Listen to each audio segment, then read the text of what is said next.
Hey, let's talk about why your therapist never really talks about themselves. My name's John Clark. I'm a licensed therapist, and in this video, I'm going to be talking about why you probably don't know a whole lot about your therapist and why it's probably pretty hard to get them to talk about themselves. Okay, number one, your therapist might talk about themselves to different degrees based on their theoretical orientation. This means whatever theory of psychology or theories of psychology that they most closely align themselves with. Most theories of psychology kind of take a stance on what we call therapist self-disclosure. In other words, the therapist talking about themselves. So again, the reason for them disclosing or not disclosing, or whatever degree that they disclose, it has a lot to do with, again, their theoretical orientation and their training. On top of this, it might just be part of their personal style. Again, you might just have a therapist that's a bit more of a private person and is probably also very private in their own life as well as with their clinical work. Number two, now I'm just going to tell you right off the bat, the main reason why a lot of therapists today don't self-disclose or don't self-disclose too much is that it just simply changes the focus of therapy. If you come into my office, sit down, and I ask, how are you doing? And you say, good, how are you? Right? And I start to talk about, oh, I'm okay, I'm really stressed lately, I'm stressed about my taxes, right? Or I'm having some relationship problems right now. It fundamentally and almost instantly changes the dynamic of therapy to the point where sometimes the client, right, rather than being able to focus on themselves and their own issues, all of a sudden is in a position where they feel like they need to kind of take care of the therapist. This is very ineffective and very counterproductive to therapy. Number three, so where did this idea of kind of the therapist remaining really buttoned up originally come from? Well, most likely it came from Freud. Freud basically believed, as he was establishing his own theories of psychoanalysis, that people needed to effectively be a blank slate, or I should say therapists needed to be a blank slate so that clients can effectively project and transfer their wishes, desires, fantasies, etc. onto the therapist. By doing that, the therapist can be that blank slate and can kind of open up to all types of projections and transference, etc. And that the analyst in this case would use that information to then make an analysis of what's going on and to make interventions for that client to get better. Number four, okay, so let's talk about a departure from that model, which would be the psychodynamic model. In psychodynamics, we do look at kind of the role of the unconscious and unconscious projection, countertransference, transference, etc. But we also just look at kind of how, as the therapist is going to end up in some interpersonal dynamics with the client that very closely mimic interpersonal dynamics that the client has with people in their kind of normal life. So in this model, the therapist remains somewhat buttoned up, but also kind of open to your projections. So in other words,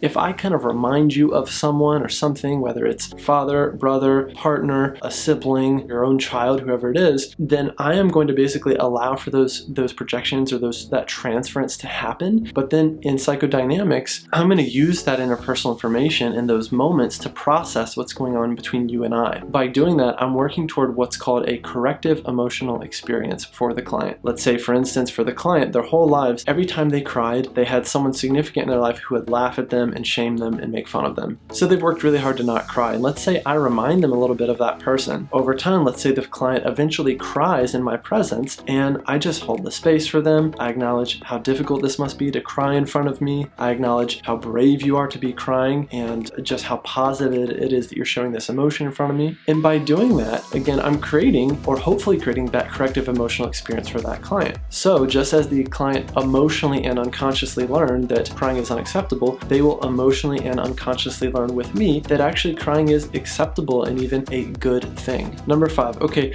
a more modern therapist or even someone like a coach might self-disclose very freely. Again, this has to do with your theoretical orientation, your personal style, and just kind of how you do therapy. A lot of therapists can self-disclose in a way that really does move the therapy process along. Ultimately, it's up to the therapist in their own discretion to do this. So if you see 5 different therapists, each of those therapists is going to have a slightly different take on their comfort with self-disclosure. In general, early therapists are taught not to self-disclose or to be very, very careful with it because usually it can muddy things a little bit between the client and therapist. It can change the dynamic fundamentally, and a lot of times newer therapists don't really have the skills to handle that. On the other hand, much more experienced therapists are often going to be more comfortable self-disclosing. Number 6, and this is the big secret that I'm revealing here of therapists, the main rule of thumb for most therapists when it comes to self-disclosure is do it sparingly, and when you do it, turn the attention back toward the client. Here's an example. So let's say that I know a client is experiencing a loss of a significant family member or a loss of a parent. If I've had the loss of a parent as well and had that experience, then I might tell that client in the form of a self-disclosure self-disclosure. Hey, I just want to let you know, I know you're dealing with this loss of a parent, and I want to let you know that I have also lost a parent. And then this is key. This is the point that has to happen, is the therapist then needs to invite the client to reflect on that and to reflect on their experience of hearing the therapist self-disclose. So what that would look like is the therapist saying, hey, now that you've heard that, what's it like to hear that I've also experienced that loss? So once the therapist has kind of invited the client in to process their experience, the client might say, oh, it was really helpful to hear that, or I felt closer to you, or it just helped me feel a little bit less alone. In this case, a self-disclosure has been carefully selected, it's been used well, and then most importantly, the therapist has invited the client to reflect on that experience, and it has deepened and furthered the therapeutic process. So that's it. That's, in a nutshell, why your therapist doesn't talk a whole lot about themselves. I think if you have questions about this for your own therapist, you can always ask them, hey, what are the kind of rules here? Or what should I expect in terms of self-disclosing? Or when I ask you how you're doing, is that something I should ask? Or should we just get right into it and keep things focused on me? What are your thoughts about this? How much have you heard your own therapist self-disclose? Does this make sense to you? Do you still have questions? Does this make it harder to trust your therapist? Let me know in the comments section below. If it's your first time here, hit that subscribe button, hit the like button while you're at it. Check out the other great videos in our channel, and I look forward to talking with you soon.